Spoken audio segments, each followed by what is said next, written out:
todo.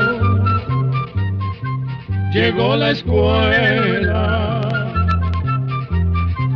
llegó la escuela, llegó por radio.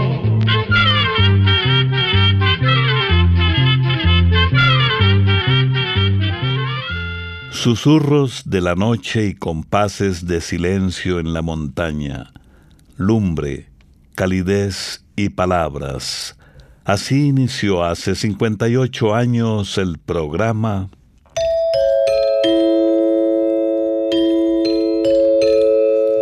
Oigamos la respuesta, que es un espacio del Instituto Centroamericano de Extensión de la Cultura. siempre con nuestro lema: Comprender lo comprensible es un derecho humano. Hoy hablaremos acerca de qué abono ponerle a una patastera o chayotera que no da fruto. Vamos a conocer cómo hacen para fabricar sabores artificiales casi idénticos a los naturales. ¿Dónde nace? ¿Qué tan ancho es? ¿Y por cuántos países pasa el río Nilo? Recordándoles que pueden hacernos sus consultas a través de diferentes medios, entre ellos al teléfono código de área 506 2225 5238. Nuestras palabras compartidas inician el viaje de hoy en Danlí, Nicaragua. La señora Flor Cáceres dice lo siguiente: ¿qué abono puedo poner cuando una patastera que tiene más de un año no da fruto? ¿En qué tiempo se siembra? Oigamos la respuesta. Las plantas de pataste o chayote suelen dar fruto entre 4 y 6 meses después de sembradas. En ese momento hay que eliminar los frutos defectuosos y por eso se acostumbra a sembrar 2 o 3 plantas. Si se tiene riego, el chayote se puede sembrar en cualquier mes del año. De lo contrario, se puede sembrar al empezar la época lluviosa. Es importante conseguir semillas de chayote de la misma zona donde se va a sembrar. De esta manera se asegura que la variedad de chayote esté acostumbrada o ambientada al lugar de siembra. La semilla se siembra ya brotada, no se entierra, solo se coloca en el suelo. Entre los abonos podemos recomendarle la urea, que se riega 200 gramos por planta una vez al mes, especialmente en época lluviosa.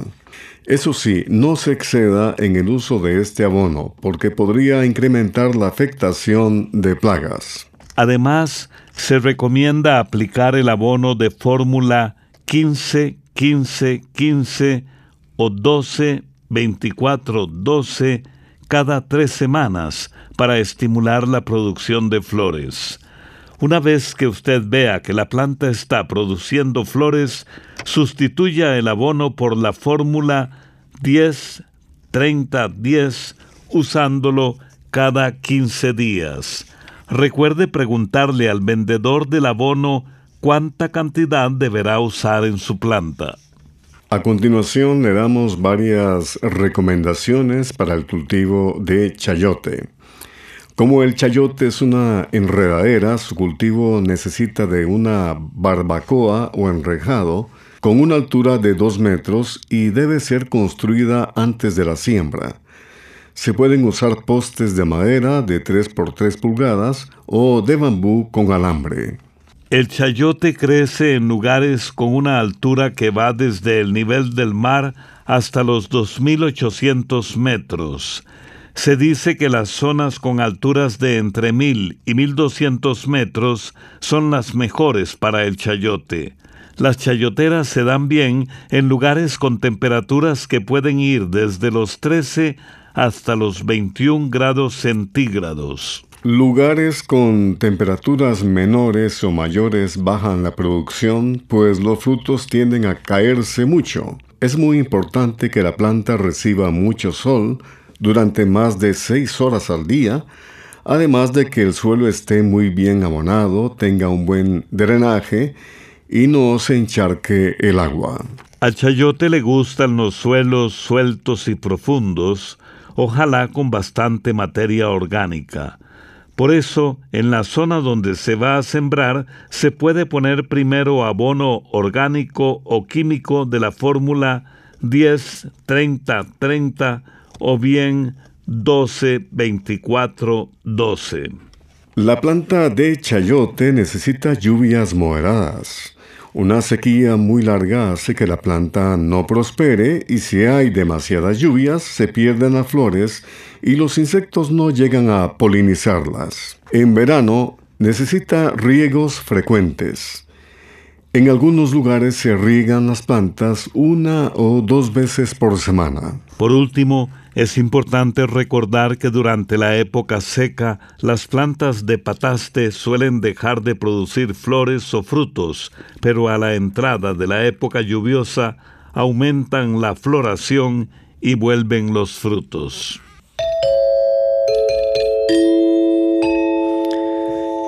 Este instrumento identifica este programa desde hace 58 años. Deseo saber si es cierto que el tener alguna mata de granadilla en el patio de la casa genera pleitos o atrae problemas en los hogares. Es la pregunta que desde Diriamba, Nicaragua, nos hace llegar la señora Mari Carballo, y esta es la respuesta. Estuvimos buscando información sobre esa curiosa creencia, pero no encontramos ninguna pista. Muy posiblemente eso que nos cuenta sea una vieja creencia que ha pasado de generación en generación. Creencias como estas a veces se relacionan con miedos o temores a fenómenos o cosas que pasan y que las personas no pueden explicarse. Muchas de estas creencias o supersticiones son muy antiguas y han ido pasando de padres a hijos y se han contado tantas veces que se aceptan como si fueran verdad, sin pensar si realmente tienen sentido o no, o sin haberla confirmado. En realidad, los pleitos en los hogares tienen otras causas, pero la granadilla no tiene nada que ver. Lo que sí podemos decirle es que las plantas de granadilla son de las llamadas pasifloras. Sus frutos son ricos en fibra que ayuda a prevenir el estreñimiento. También tienen potasio que es bueno para el corazón, calcio que ayuda a los músculos y a los huesos, fósforo que ayuda a producir energía, hierro para que el oxígeno de nuestros pulmones llegue a todo el cuerpo, vitaminas y minerales. Además, la granadilla mejora los malestares por gastritis o acidez y ayuda a un buen trabajo del sistema nervioso. Lo único que hay que cuidar es no consumir los frutos verdes, pues contienen una sustancia que es tóxica. Un canto de guitarra ligado completamente a la tierra, a la tradición y al amor. Alejandro Arraiza, de Guatemala, canta Artesana. Fuegos fatuos del rincón donde nos fuimos a encontrar, las conchas y la arcilla que te sirven para remendar heridas, son la savia de tus manos, tu elemento natural. Hija de otras latitudes, compañera del sol, compañera del sol. Artesana, trénzame una pulsera de alabastro y luna llena que sirva para ahorcar la soledad. Artesana, trénzame una canción para desbaratar la ausencia y poblarla de aguacero y claridad.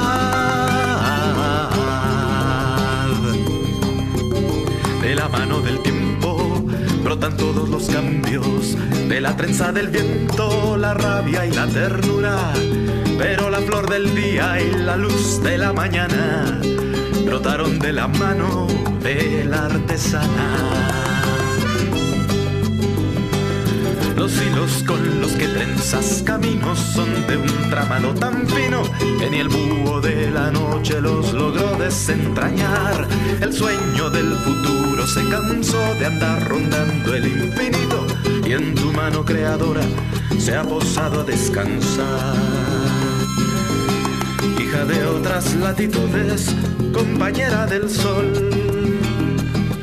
compañera del sol. Artesana, trénzame una pulsera de alabastro y luna llena que sirva para ahorcar la soledad. Artesana, trénzame una canción para desbaratar la ausencia y poblarla de aguacero y claridad. Artesana, trénzame una pulsera de alabastro y luna llena que sirva para ahorcar la soledad. Artesana, trénzame una canción para desbaratar la ausencia y poblarla de aguacero y claridad.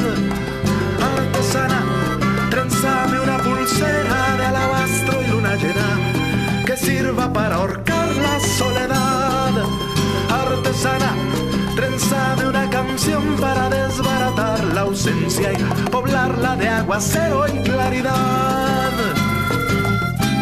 Hija de otras latitudes, compañera del sol, compañera del sol.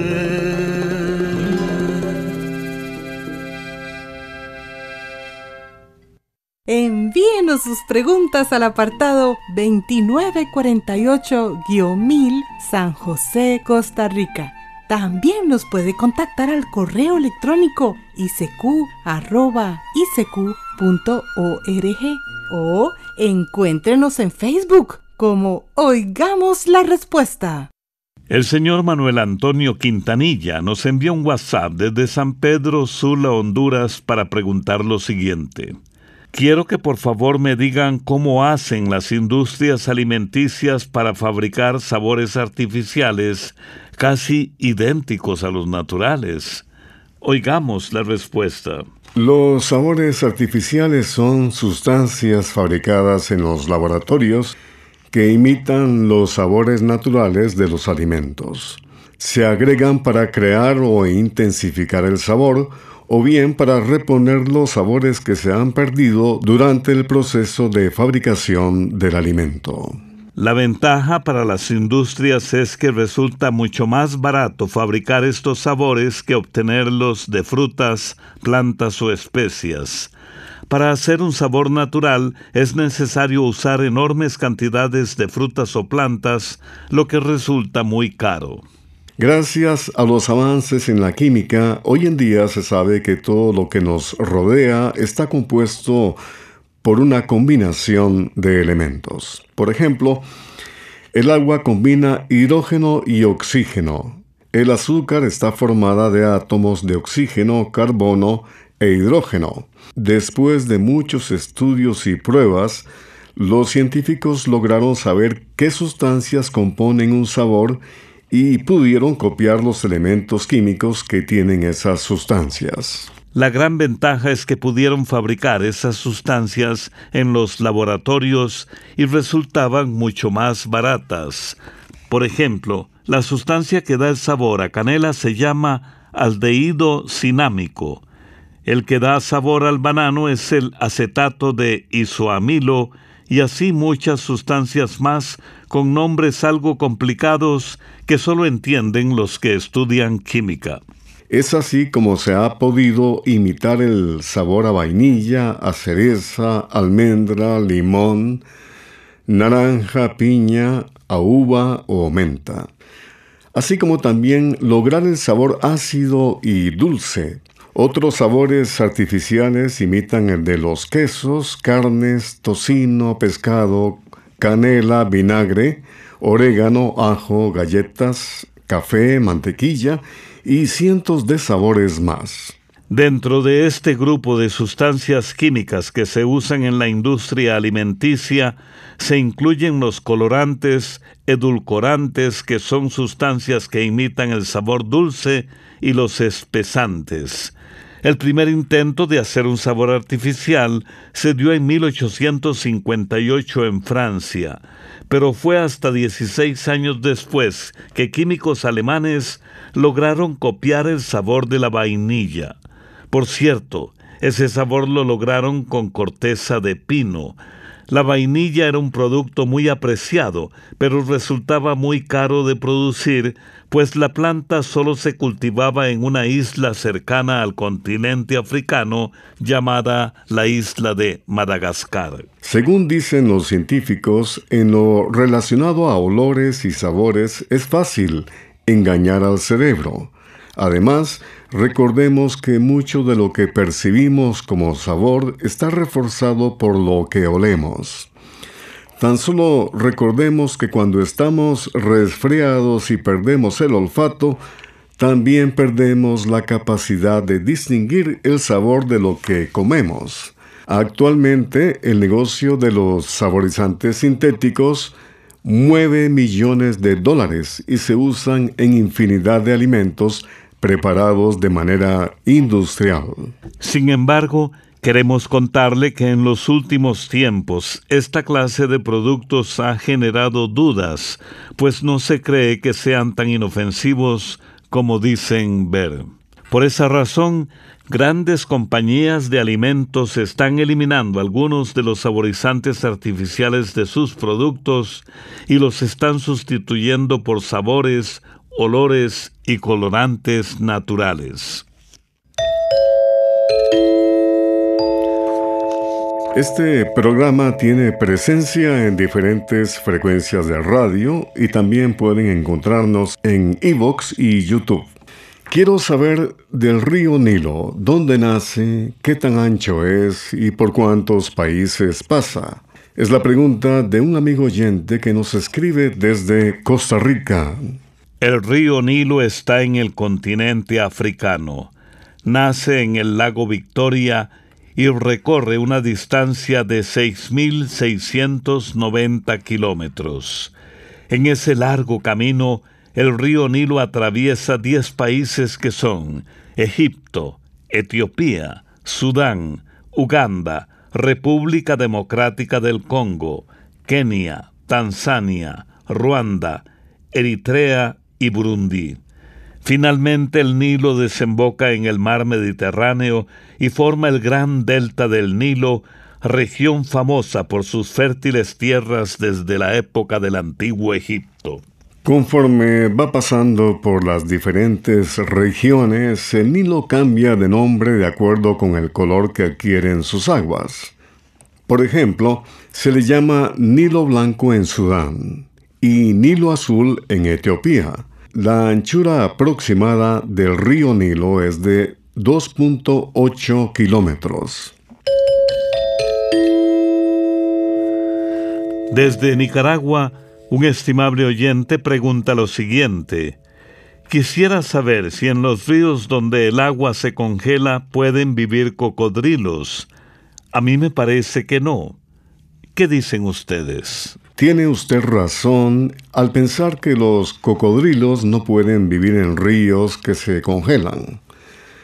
Los cocodrilos viven en regiones tropicales de Asia, África, América y Australia, donde el clima es cálido. Generalmente viven en grupos, en ríos, lagos y humedales de agua dulce, aunque a veces también viven en agua salada, ya que hay algunas especies que pueden adentrarse en el mar. Los cocodrilos son animales de sangre fría. Sus cuerpos se enfrían cuando hace frío y se calientan gracias al calor del sol. Por la mañana salen del agua en busca del calor y pasan la mayor parte del día inmóviles asoleándose. Al caer la tarde regresan al agua, donde pasan la noche, prefiriendo descansar dentro del agua porque ésta conserva mejor el calor. Vamos a decirle que muchas personas confunden a los cocodrilos con los caimanes porque son animales que se parecen, aunque los cocodrilos son bastante más grandes que los caimanes. Hacemos esta distinción porque los caimanes sí pueden vivir en aguas más frías, por lo que los caimanes se encuentran en lugares donde a veces nieva.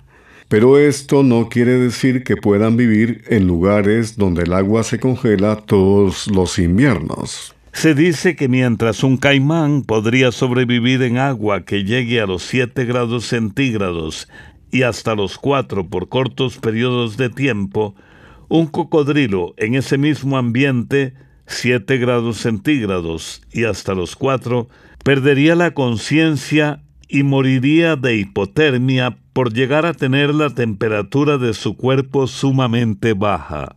Por esto los cocodrilos, por instinto, se mantienen en lugares donde el agua se mantiene más caliente. Hace poco tiempo en internet se publicaron unos videos en los que se veían unos caimanes con su hocico asomándose a través del agua congelada.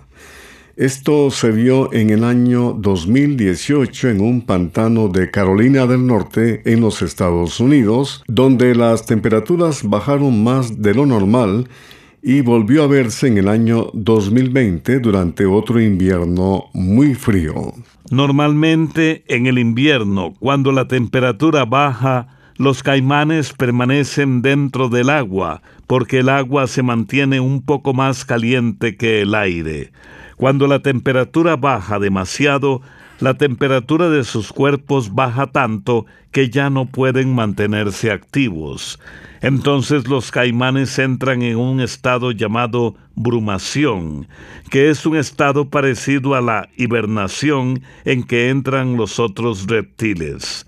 Los caimanes pueden mantenerse bajo el agua sin respirar hasta por 24 horas.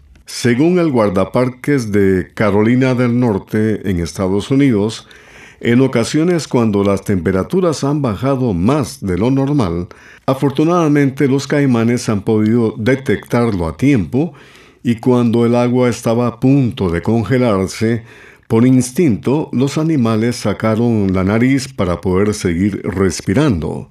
Y a los pocos días, cuando el agua nuevamente se descongeló, los animales siguieron con su vida sin sufrir daños aparentes. Esto es algo que llama tanto la atención de la gente que cuando pasa toman videos donde se puede apreciar el hocico de los caimanes asomándose por el hielo del pantano congelado, y estos videos se han vuelto virales en las redes sociales. Las diferentes conductas son como esa semilla que se sembró. Aquí está la agrupación Matixando de Costa Rica y la canción Semilla.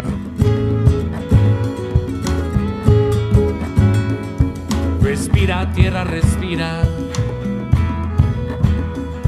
Palpita cerca de mí. Respira, tierra, respira. Palpita cerca de mí.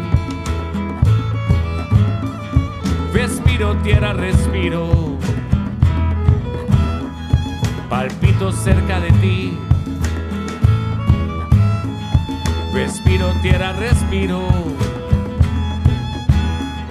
Palpita cerca de mí.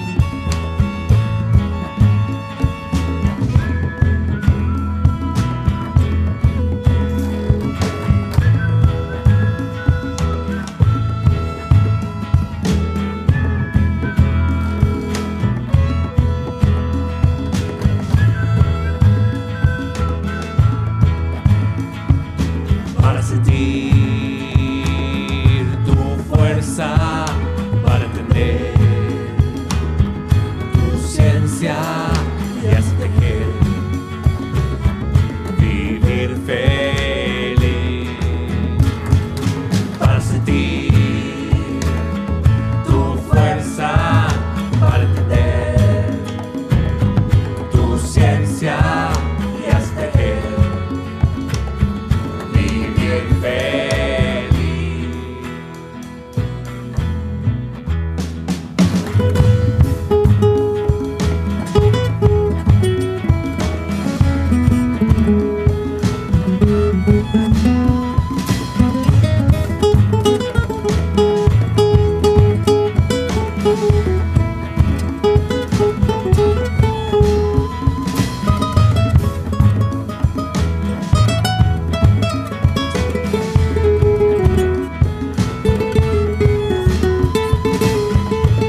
existir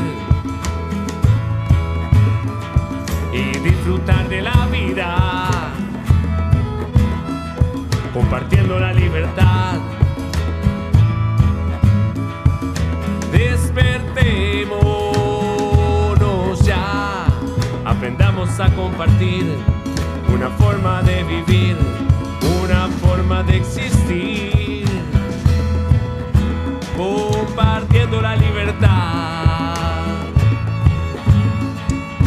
para sentir tu fuerza, para entender tu ciencia y así tejer, vivir feliz, para sentir tu fuerza, para entender tu ciencia y así tejer. También puede contactarnos a través de un mensaje de WhatsApp al teléfono código de área 506, número 8485-5453.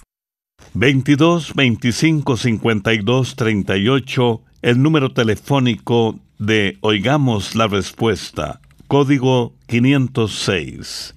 El señor Francisco José Telles vive en Managua, Nicaragua, y nos dice: ¿me podrían decir cuál es la máxima profundidad de los lagos Cocibolca y Solotlán? Oigamos la respuesta. El lago Cocibolca, también conocido como el Gran Lago de Nicaragua, es el más grande de Centroamérica. Mide 8.264 kilómetros cuadrados. Es tan extenso que los conquistadores españoles lo confundieron con el océano y lo bautizaron como la Mar Dulce. A pesar de su gran extensión, este lago es relativamente poco profundo. La profundidad media es de 13 metros y la máxima de 45 metros. Sus serenas aguas rodean 400 isletas, 3 islas más grandes y 2 volcanes. Se cree que hace muchos años el lago formaba parte de una bahía que quedó sellada por una erupción volcánica. Esta puede ser la razón por la cual en este lago hay tiburones de agua dulce y peces sierra. Por otro lado, el lago Solotlán o lago de Managua, que es el segundo lago más grande de Nicaragua, también es el segundo lago más grande de América Central. Se encuentra entre los departamentos de Managua y León. Mide 1.049 kilómetros cuadrados y tiene una profundidad máxima de 24 metros y una profundidad promedio de 7.8 metros. El principal uso del lago de Managua es la actividad pesquera, aunque también es utilizado para turismo y riego de hortalizas y granos básicos. Lamentablemente, por encontrarse a orillas de Managua, la capital de Nicaragua, sus orillas y sus aguas se encuentran muy contaminadas. En la parte final de este espacio compartimos con ustedes una frase del filósofo, político, orador y escritor romano Séneca.